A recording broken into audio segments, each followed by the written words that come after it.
شهر رمضان الذي أنزل فيه القرآن هدى للناس وبينات من الهدى والفرقان فمن شهد منكم الشهر فليصمه ومن كان مريضا أو على سفر فعدة من أيام أخر يريد الله بكم اليسر ولا يريد بكم العسر ولتكملوا العدة ولتكبروا الله على ما هداكم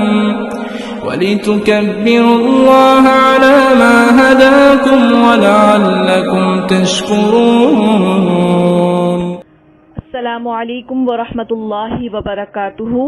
میں امید کرتی ہوں آپ سب ایمان اور صحت کی بہترین حالتوں میں ہوں گی انشاءاللہ تعالی.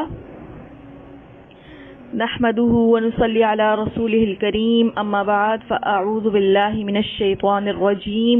بسم الله الرحمن الرحيم. رب اشرح لي صدري ويسر لي امري واحلل عقدة من لساني يفقهوا قولي. اللهم فقهنا في الدين آمین. آج ہم دیکھتے ہیں الاشیاء التي لا يجوز فعلها في الصوم، یعنی وہ امور جو روزے کی حالت میں جائز نہیں. پہلا مسئلہ دیکھتے ہیں، غیبت کرنا، جھوٹ بولنا، گالی دینا، لڑائی جھگڑا کرنا روزے کی حالت میں بدرجہ اولا ناجائز ہے. بدرجہ اولا یعنی بہت احسن درجے پر. اس کی ہم دلیل دیکھتے ہیں. حضرت ابو ہریرہ رضی اللہ عنہ روایت کرتے ہیں، نبی اکرم صلی اللہ علیہ وسلم نے فرمایا، جو شخص روزہ رکھ کر جھوٹ بولنا اور اس پر عمل کرنا ترک نہ کرے تو اللہ تعالیٰ کو اس بات کی کوئی حاجت نہیں کہ وہ کھانا پینا چھوڑ دے. اسے بخاری نے روایت کیا ہے. اب دیکھیں، یہ وہ چیزیں ہیں جو بغیر روزے کے بھی جائز نہیں ہیں، لیکن روزے میں تو بدرجہ اولا یعنی عام طور پر ان میں سے کوئی کام اگر کرے گا تو گناہ ہوگا، لیکن روزے کی حالت میں کرے گا تو زیادہ گناہ ہوگا.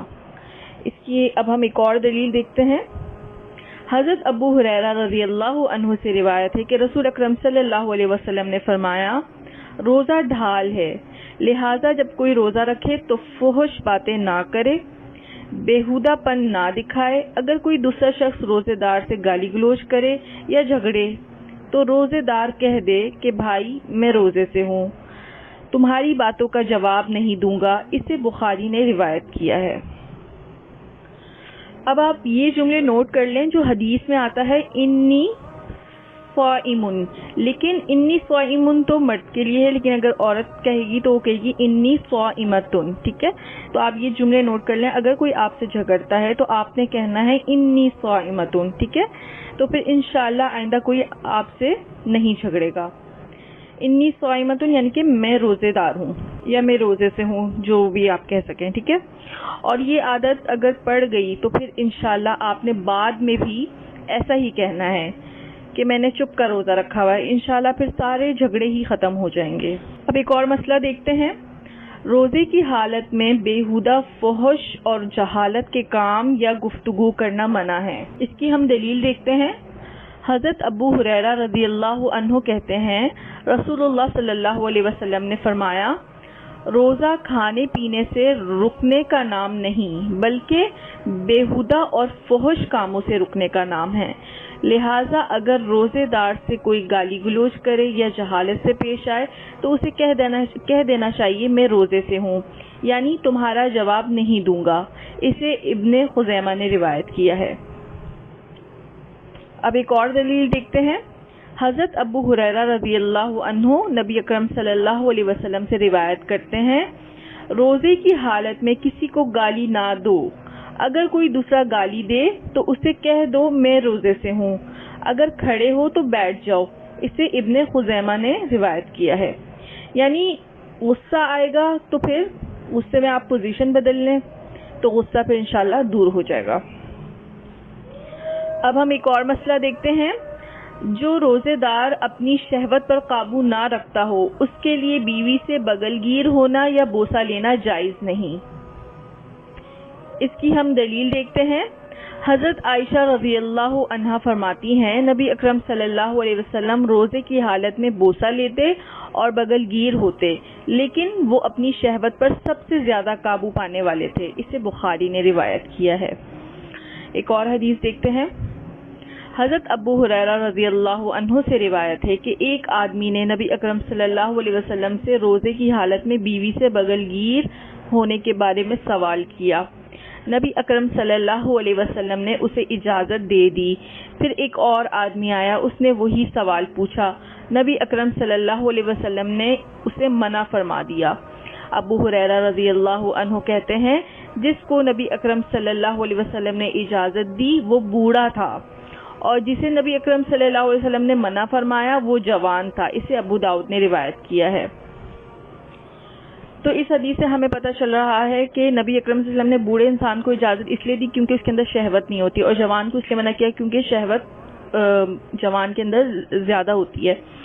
تو اگر تو کوئی جوان شخص ہے اور اپنی بیوی کے ساتھ بوسہ کرنا چاہ رہا ہے اور اگر بغل گیر کرنا چاہ رہا ہے، لیکن اگر اس کی شہوت کنٹرول میں ہے تو وہ پھر کر سکتا ہے، لیکن اگر اس کو اپنی شہوت کا ڈر خوف ہے تو پھر وہ یہ کام نہ کرے۔ ایک اور مسئلہ دیکھتے ہیں۔ روزے کی حالت میں کلی کرتے وقت ناک میں اس طرح پانی ڈالنا جائز نہیں کہ حلق تک پہنچنے کا خدشہ ہو۔ اس کی ہم دلیل دیکھتے ہیں۔ حضرت لقید بن صبرہ اپنے باپ رضی اللہ عنہ سے روایت کرتے ہیں کہ میں نے کہا یا رسول اللہ صلی اللہ علیہ وسلم وضو کے بارے میں مجھے کچھ بتائیے۔ نبی اکرم صلی اللہ علیہ وسلم نے فرمایا وضو پورا کرو، انگلیوں کے درمیان خلال کرو اور ناک میں اچھی طرح پانی ڈالو، لیکن اگر روزہ ہو تو پھر ایسا نہ کرو۔ اسے ابو داؤد اور ترمذی نے روایت کیا ہے۔ یعنی جیسے ہم وضو کرتے ہیں اور وضو کرتے وقت ناک اور منہ میں پانی ڈالتے ہیں تو اس صورت میں تو پھر آپ ڈال سکتے ہیں، ڈالا جا سکتا ہے، لیکن دونوں ہی صورتوں میں یہ احتیاط رکھنی چاہیے کہ پانی حلق تک نہ جائے۔ ٹھیک ہے، ان چیزوں کا آپ نے خیال رکھنا ہے۔ جزاک اللہ خیرا کثیرا۔ السلام علیکم ورحمۃ اللہ وبرکاتہ۔